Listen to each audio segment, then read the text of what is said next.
This is the ICA Presidential Address. My name is Terry Flew and the presentation today is titled The Global Trust Deficit Disorder, A Communications Perspective on Trust in the Time of Global Pandemics. There has been much discussion worldwide in recent years about what's been referred to as the growing crisis of trust, particularly in the core institutions of government, business and the media. The United Nations Secretary-General, Antonio Guterres, observed in September 2019 that our world is suffering from a bad case of trust deficit disorder.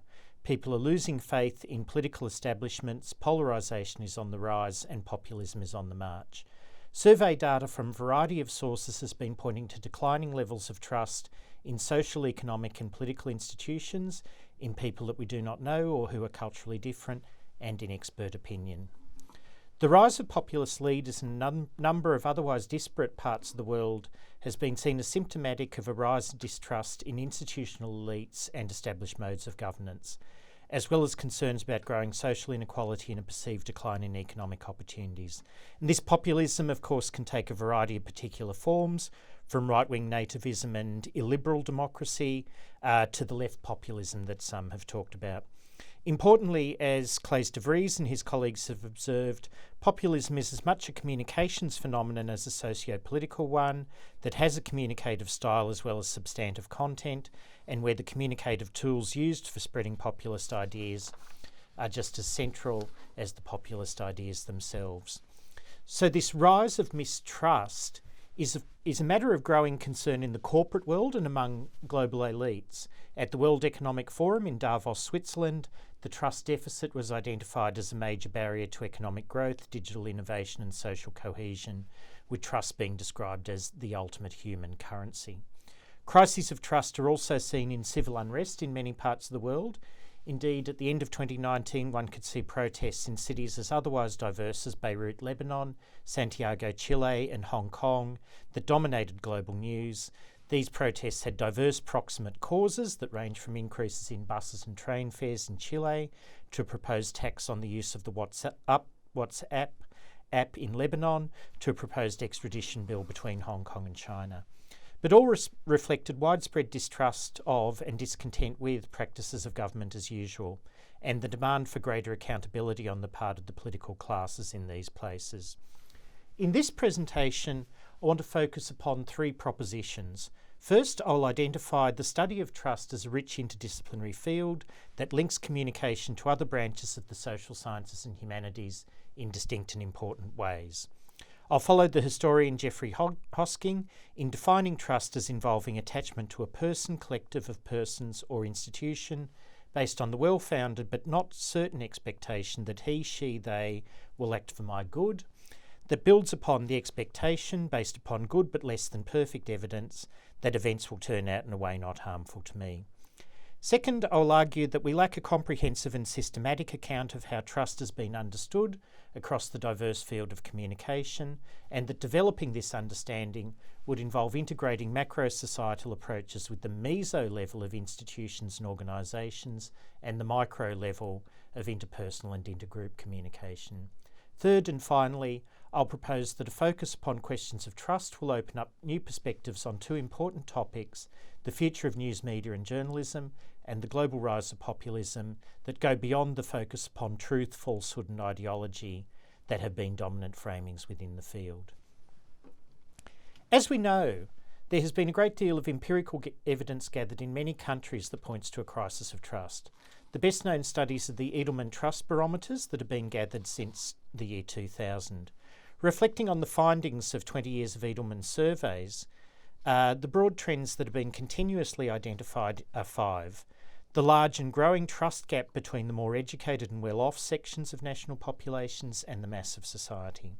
Second, there being less trust in government than in business, and less trust in government officials than in CEOs, which sets limits to government regulation as a countervailing force. Third, widespread and growing doubts about the truth claims of traditional media, and a range of factors here, including growing access to news from digital platforms and social media, rising levels of news media literacy, orchestrated campaigns of disinformation and fake news, and distrust of the objectivity and independence of journalists. Fourth, the shift away from trust in institutions towards what's been referred to as the networking of trust, and the rise there of particularised trust or trust in who you know over generalised trust or trust in people in general. The final one being a greater degree of fear than hope about the present and about the future. And among those drivers of fear, concerns about corruption, rising economic inequalities, adverse consequences of globalisation, changes in social values, and concerns about the impacts of rapid technological change. Other national surveys present comparable findings. We can see in the United States the Gallup Confidence in Institutions survey, which has been undertaken since the early 1970s, found a significant decline in trust over time in most social institutions, ranging from big business to Congress to banks to organised religion to news media in all forms. The Knight Commission on Trust, Media and Democracy, drawing upon the Gallup findings, noted that fewer than half of US respondents trusted newspapers in the late 2010s as compared with the late 1970s, and fewer than half trusted television news in the late 2010s as compared with the early 1990s. We may have looked to social media to resolve these weaknesses of the mainstream news media, but survey findings also consistently find high level of mistrust of news sourced from major social media platforms such as Facebook and Twitter than from mainstream news media. So I think this draws attention to the complex and changing relationship between social media, digital platforms and trust. In the 2000s and early 2010s, we tended to view social media through the prism of decentralised networks, the economics of information, the possibilities of open platforms, peer collaboration, content sharing, and bottom-up knowledge sharing. So the question of trust was one of the capacity of the new networked information economy to allow us to collectively verify information through access to multiple data sources. The newly networked and empowered fifth estate, as Bill Dutton referred to it, of digital citizens could challenge the entrenched authority of the mainstream news media. In short, Wikipedia meets WikiLeaks. The blind spot in retrospect was that this digital networking would occur through proprietary commercial platforms. The political economy of digital capitalism, meant that the winner-takes-most nature of network economies, combined with the competitive advantages accruing from access to multiple and diverse sources of digital data, enabled these platforms to become some of the biggest and most powerful companies the world has seen. As the Google chief economist Hal Varian observed, one feature of computer-mediated transactions is that they allow for customisation and personalisation of the interactions by basing current transactions on earlier transactions or other relevant information. Instead of a one-size-fits-all model, the web offers a market of one. So the behavioural insights derived here are less about whether the user posts cat videos, conspiracy theories or trenchant media critiques, as they are about the preparedness of users to post, to like, to comment, to share, and the predictive data analytics arising from that. We are gathered here today in an era of the COVID-19 global pandemic. I think it's important to just make the observation that the pandemic itself is not unprecedented. It's the fifth globally significant pandemic of the 21st century, after the SARS pandemic of 2002 to 2004, swine flu of 2009, the MERS pandemic of the 2010s, and the Ebola virus epidemic of the mid-2010s. But the global reach of COVID-19 and the enormous impact upon how we live, work, study, play, and indeed hold conferences gives it great significance as a unique event that sheds light on other phenomenon. The factors that have led to outbreaks in different countries have been many and varied and are difficult to generalise about. But what we can observe, we can make some general observations at this stage about countries that have successfully flattened the curve or reduced the spread of the virus to near zero and minimised fatalities resulting from acquiring the virus.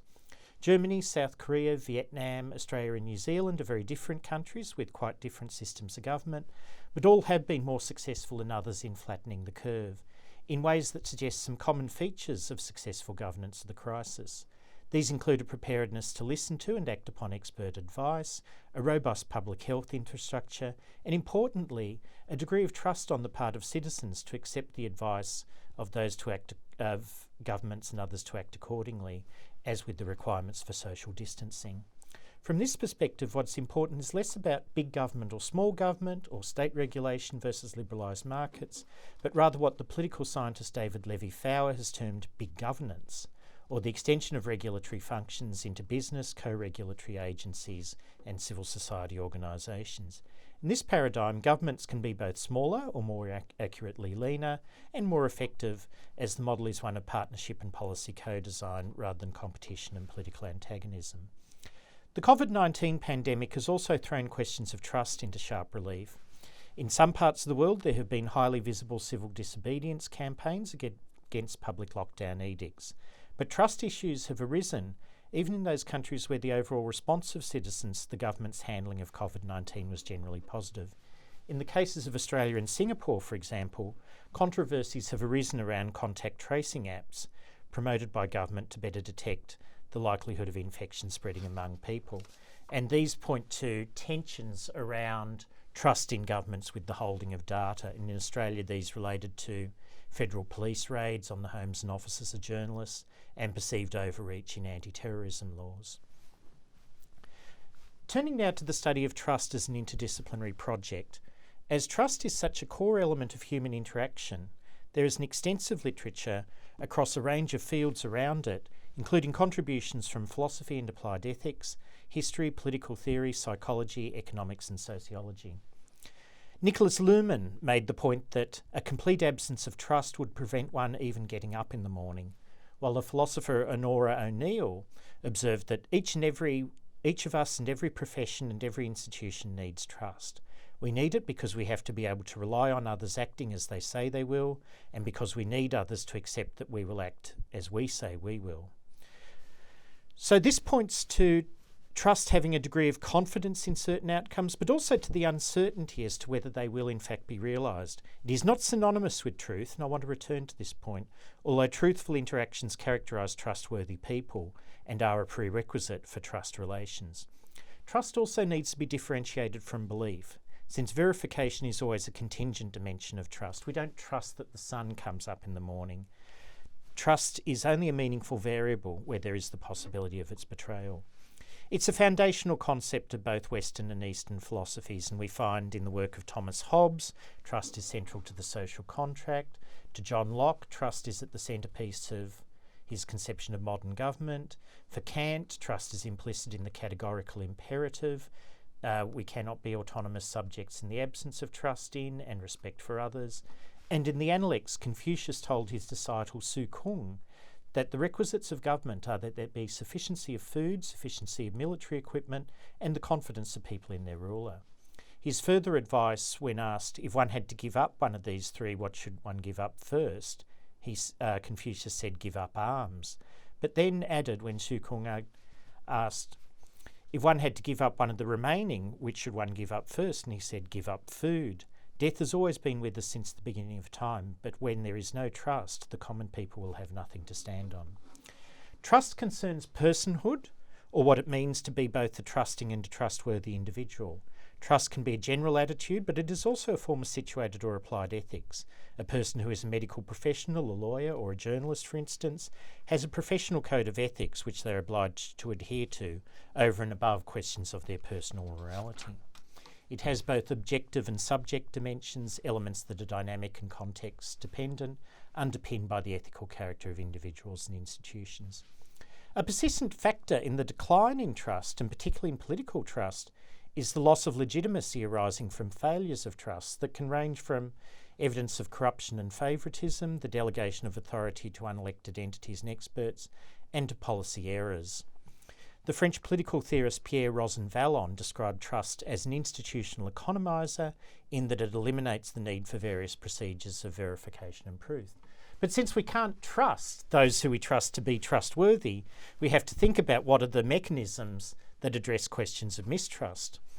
And so political and government institutions contend with various forms and institutions of organised distrust that can include oppositional political parties, organised interest groups, and indeed the media. An interesting feature of contemporary populist political movements is the extent to which they tie together a critique of established political elites with a critique of the media, accusing journalists and media organisations of foregoing their critical mission in order to become political insiders. In the political sphere, social media can amplify what Gunenli and Rosenberg have referred to as the paradox of authenticity, where populism is characterised by anti-elitism, spontaneity and outspokenness, which are also strategies to construct authenticity, and in a media environment which favours the authentic populist politicians may get a strategic advantage. Sociologists have long focused on the concept of trust to understand what binds or fails to bind individuals to a social order. George Simmel, in asking how is society possible, observed that the individual is both a person and a bearer of a social role, and thus both a human subject and a social individual. There is an intermediate level of trust between that in which individuals have with one another and trust in a society or system, and that is trust in the institutions of society. Drawing upon the work of Max Weber, now argued that institutions represent the structuring principles of collective value systems. Ideas and interests manifest themselves in institutions. Anthony Giddens drew attention to the quality of faith associated with trust that resists calculative decision-making, and Ulrich Beck observed that a characteristic of risk society is endemic distrust of expert systems, which continually have to try and win over the citizenry. So sociological work on trust complements philosophical analysis, and one of the important things that does, it draws attention to three levels of analysis: the individual or interpersonal, the institutional or organisational, and the societal. And moreover, as demonstrated, these are not separate levels of trust, as each interacts with the other in both upwards and downwards directions. The notion of there being these different levels of trust also sits well with recent work in economics. From the rational choice perspective, trust is a strategic choice to cooperate towards shared goals made by rational agents seeking to optimise outcomes. But other economists have contested this conflation of trust with rational and calculative behaviour. The Nobel laureate Kenneth Arrow identified trust as an invisible institution and observed that trust in itself is not a commodity. If you have to buy it, you already have some doubts about what you've bought.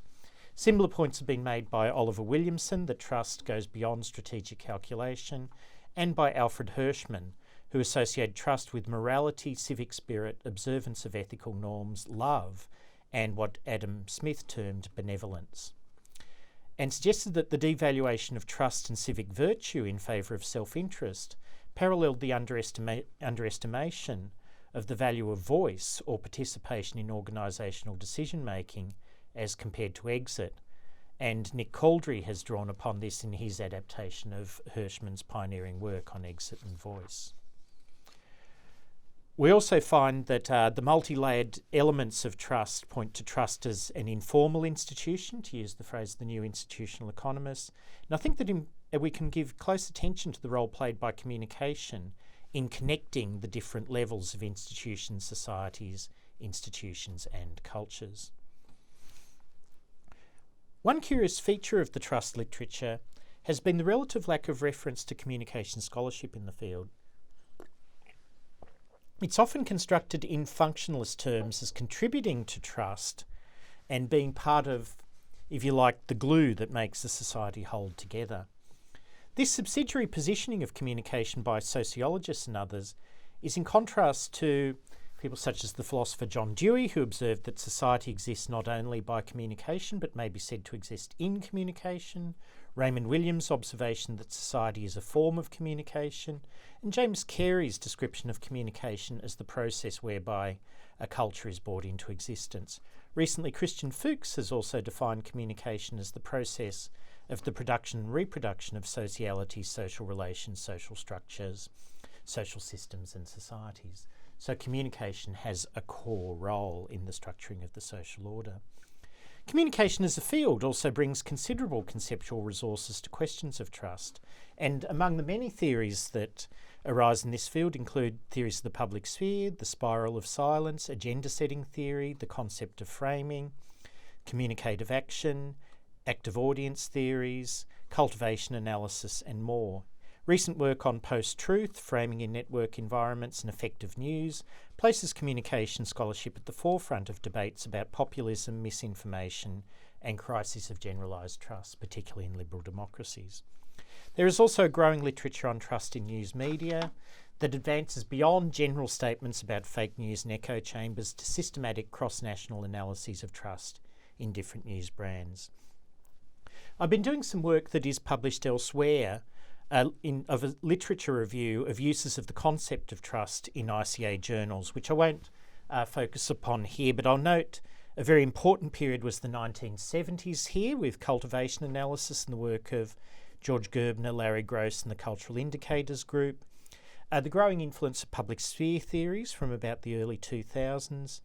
The significant range of scholarship associated with the impact of internet and social media on social trust, and questions around populist communication, disrupted public spheres and discrimination in more recent work. There's work across the fields of interpersonal, organisational and societal trust and mistrust. I want to say something at this point about the work of Jürgen Habermas. And Habermas is clearly critical in this space. Among his many contributions to contemporary philosophy and social theory, two stand out from the communications perspective: the theory of the public sphere, which I won't focus upon in detail, and the theory of communicative action. With the theory of communicative action, Habermas generalised claims around communicative rationality, proposing that the conditions for truthful statements were threefold: that they were propositionally valid, normatively right and expressively sincere. So the three worlds of the objective, the social and the subjective constitute the domains of communicative action and interaction. Habermas's theory is not, as is often presumed, one that privileges objective rationality over the social or the expressive or emotional. Rather, he views the three elements as a triad. The truth of statements arises not simply out of what he termed epistemic rationality, but also out of ethical and moral rationality, the commitment to justice, and empathetic understanding of the other to whom one is communicating. At the same time, the Habermasian tradition has strongly anchored the question of trust to the search for truth, which I would argue has shaped the understanding of trust in communication in particular ways. It's oriented the field towards an empirical commitment to truth, whereby facts are discovered through the application of practical reason and principled contestation among competing ideas, interests and ideologies. Popular trust in the institutions of democratic governance is said to arise from the mutually reinforcing intersection of two potentially competing notions of truth. Truth derived from the empowerment of ordinary people to seek and act upon information in order to reach consensus on collective action, and truth that arises from the generation of expert knowledge that can supply, candidly and transparently, the preliminary factual truths that they need to make well-reasoned adjustments. So this is an empirical conception of truth. Insofar as news media are the primary providers of information, they are looked upon to provide us with this first-order trust in news. While such resources cannot in and of themselves guarantee trust in individuals, institutions and the social order, communication here functions as a kind of plumbing for the body politic. If information can flow freely and openly through the channels of communication, then the social entity will function more effectively and will have addressed the potential blockage posed by the lack of trust. In the context of the COVID-19 pandemic and the proliferation of fake news and false information online, are we all Habermasians now? Is it time for communication scholars to take to the digital pumps, root out the fake news and misinformation, and enhance the flow of more truthful information into the global body politic, restoring its faded vitality in the new afterglow of an open and deliberative public sphere? Do not inject bleach. Listen to proper medical advice. It's interesting to note how, in contrast to earlier concerns about fake news, digital platforms such as Google and Facebook have taken the lead in promoting public health information and downgrading disinformation in the context of COVID-19. The days of being merely the conduits for messages sent by others, ranked by popularity unbounded by truth claims, have passed, and a more activist role is being asserted in managing and curating the distribution of information flows through digital platforms. But what I want to propose is that a focus upon questions of trust would provide, at the least, a useful complement to the now many studies of truth and deception taking place in the communications field, and the possibility of systematically distorted communication or communication with embedded forms of bias, inaccuracy or ideological slant has connected communication to critical social theory in a variety of ways, particularly through the concept of ideology. We need to note that conceptually, the study of ideology can branch in several directions, with the tradition associated with Habermas, which I've outlined, and that associated with Michel Foucault, being two distinct poles. In the Habermasian tradition, ideology exists in opposition to a universalist conception of reason, with which the search for truth is bound up. By contrast, in Foucault's account, truth, power and knowledge are bound together in complex and historically shifting ways. Foucault was less interested in ideology than in what Michel Barrett termed the politics of truth, where truth isn't outside power or deprived of power, truth is of the world, it is produced by virtue of multiple constraints. And for Foucault, there can be no possible exercise of power without a certain economy of discourses of truth, which operate through and on the basis of this association. We are subjected to the production of truth through power, and we cannot exercise power except through the production of truth. There's much here that's familiar to many readers, and I won't dwell further on the relationship between the work of Habermas and Foucault on questions of truth. But I will conclude by considering two fields of research where a focus upon trust and not simply upon truth could be fruitful. One is news media and journalism.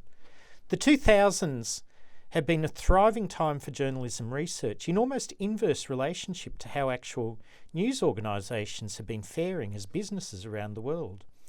There is now no shortage of critique of news media framing of stories, identification of how media elites align with political, economic and other elites, fact-checking and exposés, and critical commentary on how the internet challenges traditional news media gatekeeping models. Are we in danger, however, to paraphrase Neil Postman, of critiquing ourselves to death with regards to news? Have communication scholars set up journalism to fail, as Whitger and Deuser have suggested, by establishing a normative commitment to truth-telling that is highly unlikely to ever be met in practice? In the current context, we have a global crisis of commercially funded news, accelerated by the COVID-19 pandemic, at a time at which there's also been a sharp upturn in news consumption, as public seek information about the pandemic, its societal impact, and the nature of restrictions on public activity. After many years of critique of the media establishment, economically sustainable alternatives to mainstream advertiser-funded journalism have not emerged to anything like the degree once anticipated.